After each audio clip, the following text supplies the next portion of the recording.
Listen up. We are going to tell you about the coming financial collapse which is going to occur very soon. Most people don't really know about what is going on in the world.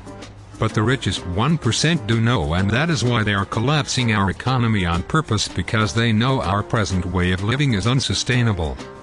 Soon there will be no food in the stores, as no one is going to be able to afford to pay for gas, including the trucks that bring us our food to the cities where we live. Many other things are going to change as well, including the collapse of the dollar, which has already begun. So let's get started. We will present 7 facts to you and you can go and check them out anytime. Fact number 1. Back in 1935, the USA created Social Security to support Americans who were living longer. Only problem was, back in 1935 there were 43 workers for every retiree. So there were plenty of people to pay taxes to fund Social Security. Today, there are only about 3 workers for every retiree. Yes, 3.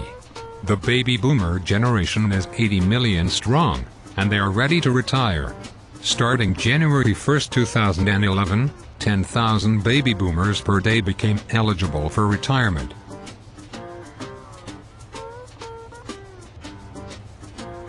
Yes, 10,000 per day. We simply cannot afford to pay for 80 million people to retire. There are already more than 50 million people receiving benefits. Add another 80 million, and more than 1/3 of this nation will be retired. Also today, Americans live longer than they did 30 years ago. Among couples who are both 65 years old, there's roughly a 50-50 chance one will live to be 95.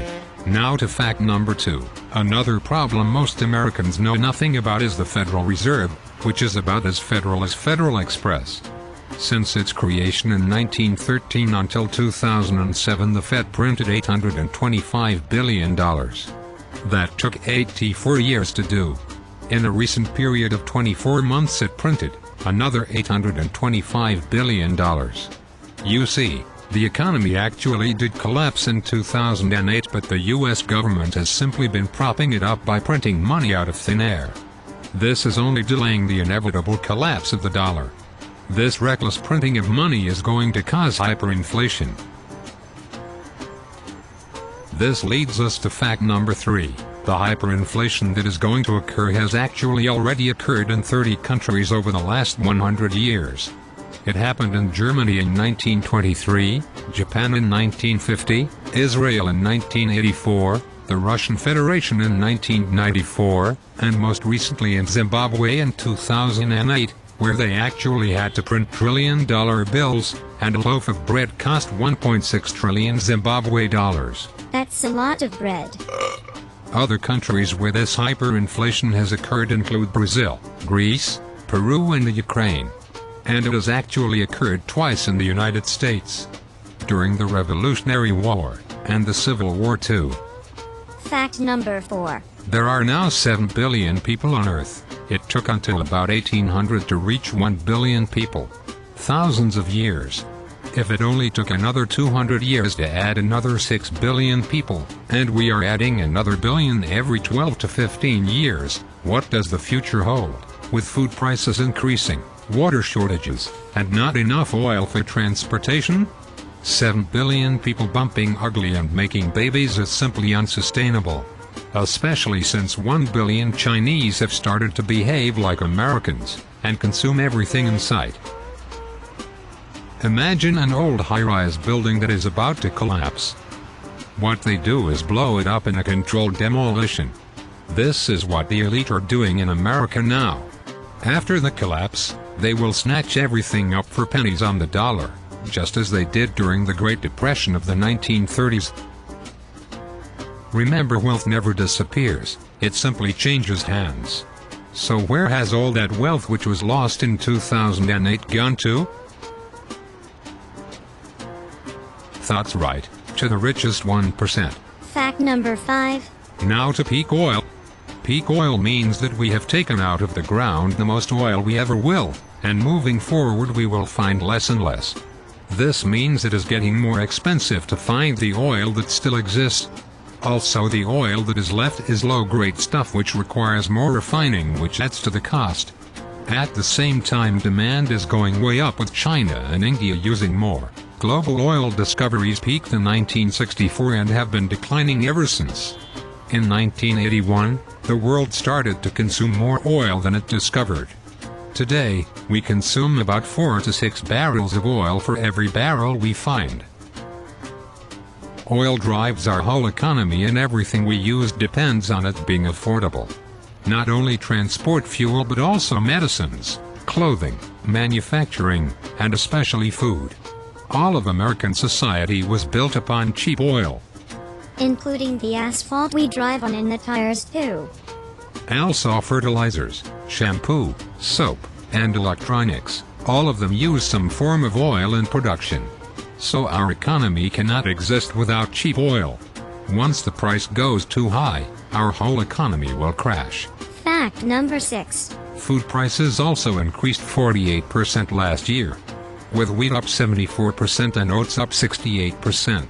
And it has been getting worse in 2011. The United Nations FAO Food Price Index hit a record high in February. The cost of corn has risen about 83% year-on-year, and soybeans are up 56%. Coffee, cattle and hog prices are also on the rise, while sugar has hit record highs. These costs have begun to hit the local supermarket. Along with global warming-induced crop failures, and the switching of good farming land to biofuel production, we are in for scary hikes in food prices. Fact number 7. According to a U.S. government report, rapidly growing interest costs on the national debt together with spending on major social programs will absorb approximately 100 cents of every dollar of federal revenue by the year 2020. This is before anything is spent on defense, healthcare, education, or job creation. The government states that the money will come from the $2.5 trillion Social Security Trust Fund. But the fact is, the only assets in that fund are IOUs from the U.S. government. The report also admitted that we are facing a revenue shortage of about $46 trillion. Either the U.S. government is going to have to radically slash spending, or they will have to come up with tens of trillions of extra dollars from somewhere. And by 2025 there will only be 2 workers for every retiree. And the $46 trillion is just the present value of those future payments. Due to inflation, the actual value of those payments will be far greater. The authors of the report confess that it is apparent that these programs are on a fiscally unsustainable path. The richest 1% know all of this. It is their job to know everything that is going on in the financial world. The average person on the street knows absolutely nothing. Too much American Idol and not enough book learning. So, oil has peaked. We have a population problem, and in America we cannot afford to pay for 80 million baby boomers to retire. That is why the rich have been behaving like a bunch of bulls in a china shop. You said China. Now, a lot of experts on TV are saying that things are going to get better. But these are the same experts who didn't see this crisis coming in the first place. How can you trust them? There are some people who did see it coming. Michael Ruppert and Gerald Celente. Also Meredith Whitney and Peter Schiff. You can see video of them on the internet predicting the crash of 2008. Let's start with Gerald Celente. So who is this guy? He actually is the foremost trends forecaster on the planet. The New York Post said of him, if Nostradamus were alive today he would have a hard time keeping up with Gerald Celente. Not only did he predict this latest crisis, but he also successfully predicted the fall of the Soviet Union and the Berlin Wall, the 1987 stock market crash, the dot-com bust and much more. The dude knows his stuff. Michael Ruppert also has been saying for years the economy would crash. So, what do these guys who actually did predict the crash of 2008 have to say about what is going to happen next?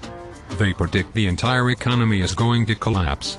Gerald Celente even goes so far to say that we are headed for the Greatest Depression, and Mr. Ruppert says this can happen as early as this summer.